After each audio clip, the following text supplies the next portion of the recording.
আসসালামু আলাইকুম প্রিয় দর্শক, গত কয়েকদিন ধরে যে আলোচনাটা হচ্ছিল যে অন্তর্বর্তীকালীন সরকার যে 133টা অধ্যাদেশ জারি করেছিল, মানে সেই সময় সংসদ ছিল না, অতএব আইন করা প্রয়োজন ছিল এবং তারা রাষ্ট্রপতির মাধ্যমে 133টা অধ্যাদেশ জারি করেছিল 1.5 বছরে।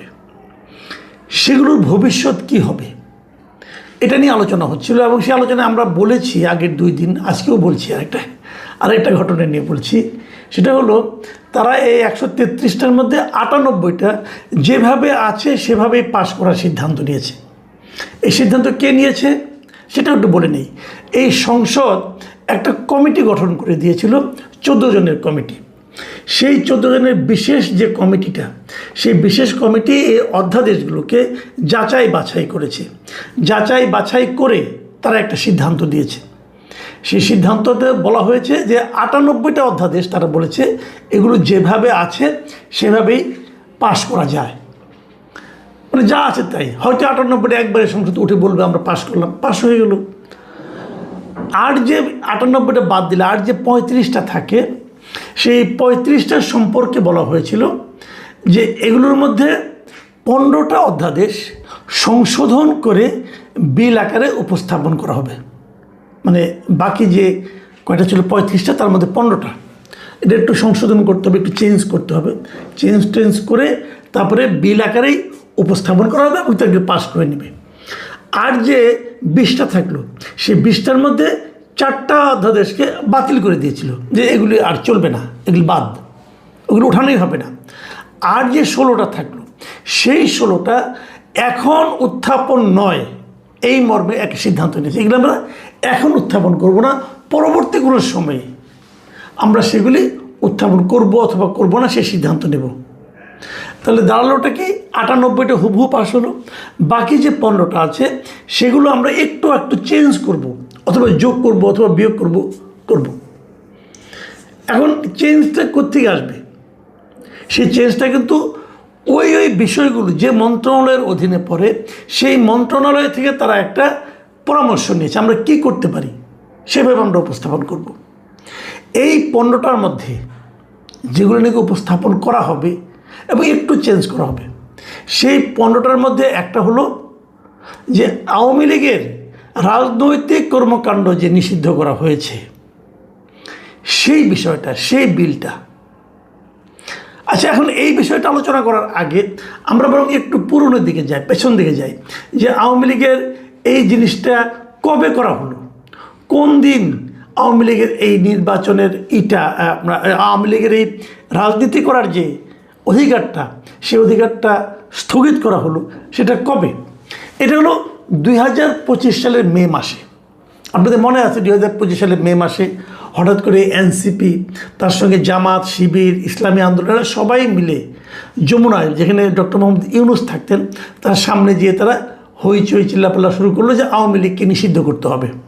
শাহবাগেও তারা সমাবেশ করলো এবং যাতে ওরা এই ঠিকঠাক মতো প্রতিবাদটা করতে পারে, বিক্ষোভটা প্রদর্শন করতে পারে। মে মাসটা বোঝেনি, গরমের সময়, অতএব ওই সময় তাদের উপরে কিন্তু সিটি কর্পোরেশনের পক্ষ থেকে আপনার ওই যে ঠান্ডা পানি তাদের মাথার উপর ছিটিয়ে দেওয়া হয়েছিল, যাতে তারা বিক্ষোভটা ঠিকঠাক মতো করতে পারে। এবং বিক্ষোভ ঠিকঠাক মতো করা হয়েছে এবং হওয়ার পর 12 তারিখে মে মাসের তারা আওয়ামী লীগকে নিষিদ্ধ করেছে। সেখানে কি বলা হয়েছিল সেটা একটু আপনাদের জানা দরকার। সেই প্রজ্ঞাপনে তারা বলেছিল যে আওয়ামী লীগ এর সব অঙ্গ সংগঠন, সহযোগী সংগঠন ও ভ্রাতৃপ্রতিম সংগঠনের নেতাকর্মীদের বিরুদ্ধে আন্তর্জাতিক অপরাধ ট্রাইব্যুনালে বিচার কার্য সম্পন্ন না হওয়া পর্যন্ত তাদের যে কোনো ধরনের প্রকাশনা, গণমাধ্যম, অনলাইন ও সামাজিক যোগাযোগ মাধ্যমে যে কোনো ধরনের প্রচারণা, মিছিল, সভা সমাবেশ, সম্মেলন আয়োজন সহ যাবতীয় কর্মকাণ্ড নিষিদ্ধ ঘোষণা করা হলো। মানে আওয়ামী লীগ এগুলো কিছুই করতে পারবে না যতক্ষণ পর্যন্ত না আন্তর্জাতিক অপরাধ ট্রাইব্যুনালে তাদের বিচার কাজ সম্পন্ন না হয়।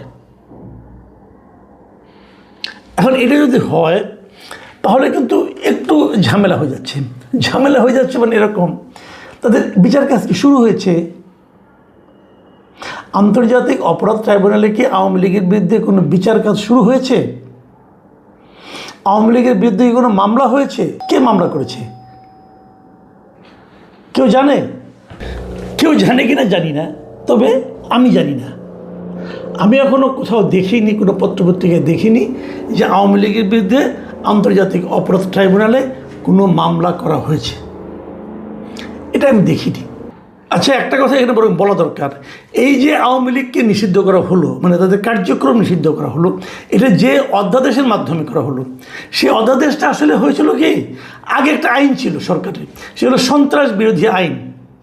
সেই আইনটাকে তারা একটু সংশোধন করেছে, এবং সংশোধন করে সেখানে কি বলা হয়েছে, আগে নতুন আগে বলা হয়েছিল যে সন্ত্রাসী কার্যক্রমে জড়িত ব্যক্তিকে নিষিদ্ধ করা যেত।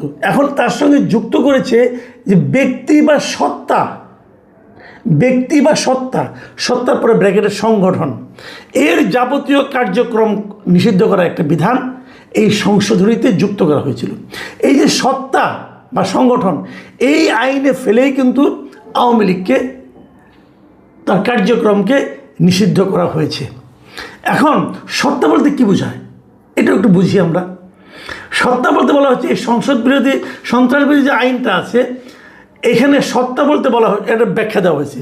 সত্তা বলতে কোনো আইনি প্রতিষ্ঠান, সংবিধিবদ্ধ সংস্থা, বাণিজ্যিক বা অবাণিজ্যিক প্রতিষ্ঠান, গোষ্ঠী, অংশীদারি কারবারি, সমবায় সমিতি সহ এক বা একাধিক ব্যক্তির সমন্বয়ে গঠিত যে কোনো সংগঠনকে বোঝায়। এগুলো সত্তা। তার মানে আওয়ামী লীগ পড়বে। আপনার যদি একটা কোম্পানি থাকে, সে কোম্পানিও পড়তে পারে।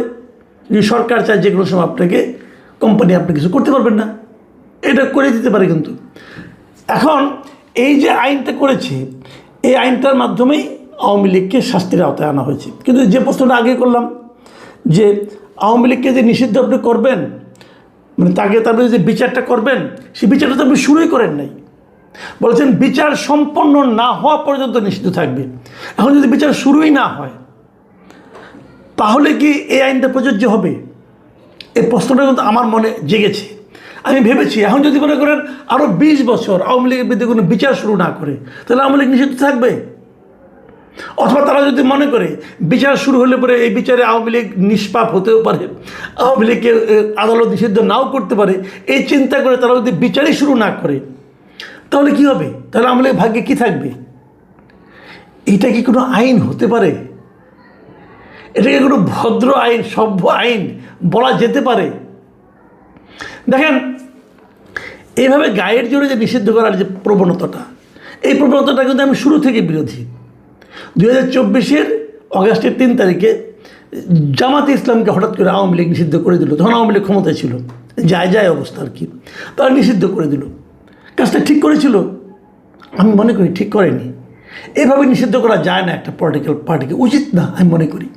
কারণ একটা পলিটিক্যাল পার্টি ক্ষতিকর কিনা, একটা পলিটিক্যাল পার্টির সমাজে থাকা উচিত কিনা, সেই জিনিসটা নির্ধারণ করার দায়িত্ব হলো জনগণের। জনগণ যদি ওই পলিটিক্যাল পার্টিটাকে প্রত্যাখ্যান করে, তাহলে সেটা অটোমেটিকই তো মরে যায়। তাকে আপনি জোর করে মারতে পারবেন না। এটা হলো ওই ঘাস কাটার মতো। আপনি দেখবেন দুর্বা ঘাস কাটে, কিন্তু সমান করে কেটে একদম শেষ করে দেয়। 2 দিন পরে সেখান থেকে আবার ঘাস গজায়, আরও সতেজ পাতা গজায় কিন্তু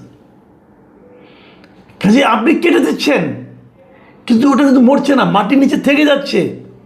এখন দেখা যাবে যে আরও বড় হয়ে, আরও শক্তিশালী হয়ে পার্টিটা গজিয়ে উঠবে।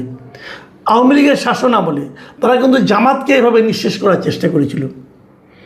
জামাত কোথাও একটা তারা নিজেদের অফিসটা বন্ধ খুলতে পারতো না।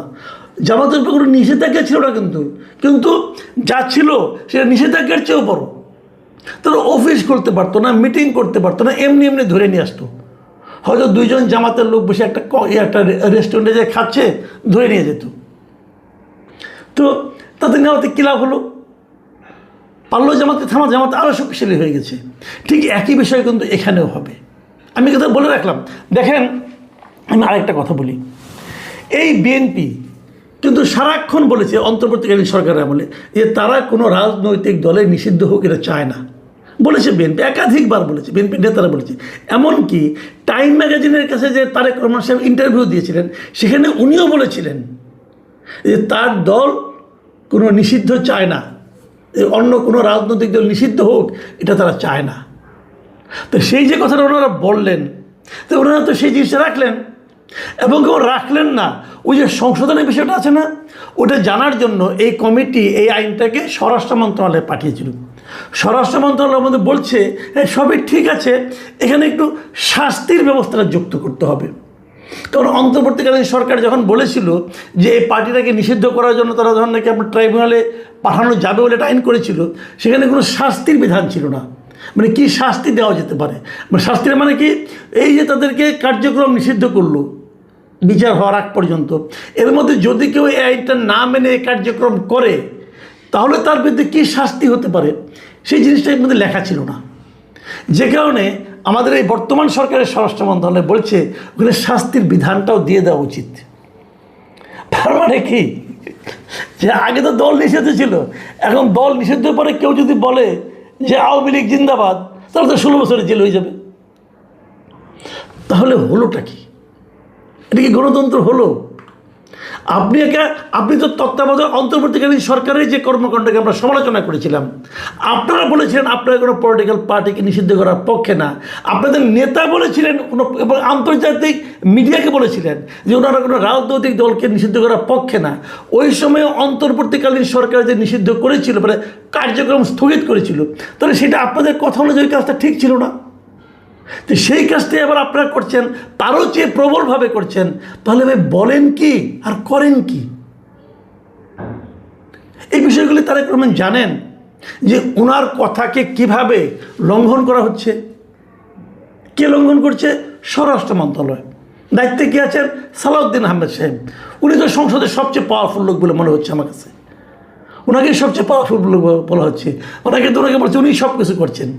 তো উনি যে সব কিছুই করছেন, উনি কি ওনাদের দলের যিনি প্রাইম মিনিস্টার, ওনার দলের যিনি নেতা, তার ইজ্জতটা রক্ষা করতেছেন? এটা একবার একটু খেয়াল করে দেখেন ভাই। আপনার নেতা তো টাইম ম্যাগাজিনকে বলেছে যে ওনার কোনো দল নিষিদ্ধ করার পক্ষে না, তাহলে মুখে বলেন একটা, করেন একটা। পড়া যখন আওয়ামী লীগকে নিষিদ্ধ করা হয়, আমার মনে একটা সন্দেহ ছিল। আমি ভেবেছিলাম কি হয়তো বিএনপি নিষিদ্ধটা চায়নি, বিএনপি মুখে মুখে বলেছে চায় না নিষিদ্ধ, কিন্তু নিষিদ্ধ হয়ে যাওয়ার পরে আমি দেখলাম বিএনপি কোনো প্রতিবাদ করলো না। তো ওই সময় আমি একজনকে জিজ্ঞাসা করেছিলাম, উনি এবার অন্তর্বর্তীকালীন সরকারের একজন, মানে এই ধরনের জায়গা থাকা যে সমস্ত লোক থাকেন সেরকম একজন গুরুত্বপূর্ণ ব্যক্তি। তাকে আমি জিজ্ঞাসা করেছিলাম যে বিএনপি তো চায় না, তাহলে আপনারা নিষিদ্ধ করলেন কেন? উনি আমাকে বলেছিলেন বিএনপি চায় না, আপনাকে কে বললো? মানে বিএনপির কাছ থেকে সম্মতি পাওয়ার আগ পর্যন্ত সরকার এই অধ্যাদেশ করেই নেই, সম্মতি পেয়েছে তারপরে করেছে। তার মানে বিএনপির মনে একটা আর প্রকাশ আরেকটা। এটা কিন্তু শোভন কাজ না, এটা ভালো কাজ না। এই যে কাজটা আপনারা করতেছেন, আমি এখানে একটা কথা বলে রাখি আপনাদেরকে, যে নির্বাচনে আপনারা যে 2/3 আসন পেয়েছেন, আপনারা কি মনে করেন এখানে আওয়ামী লীগের ভোট নাই? আছে, কিন্তু আওয়ামী লীগের প্রচুর ভোট আপনাদেরকে দিয়েছে। আওয়ামী লীগ ভোট দিয়েছে, হিন্দুরা ভোট দিয়েছে, যারা কখনোই আপনাদেরকে ভোট দিত না তারা আপনাদেরকে ভোট দিয়েছে। কেন দিয়েছে? তাদের দলকে নিষিদ্ধ করে দেবে সেই জন্য দিয়েছে? আমার কিন্তু সন্দেহ আছে। আগামীতে কয়েকদিনের মধ্যে কয়েকটা উপনির্বাচন হবে, আমার ধারণা সেখানে অনেক কিছু টের পাওয়া যাবে। প্রিয় দর্শক, এখন এ পর্যন্তই।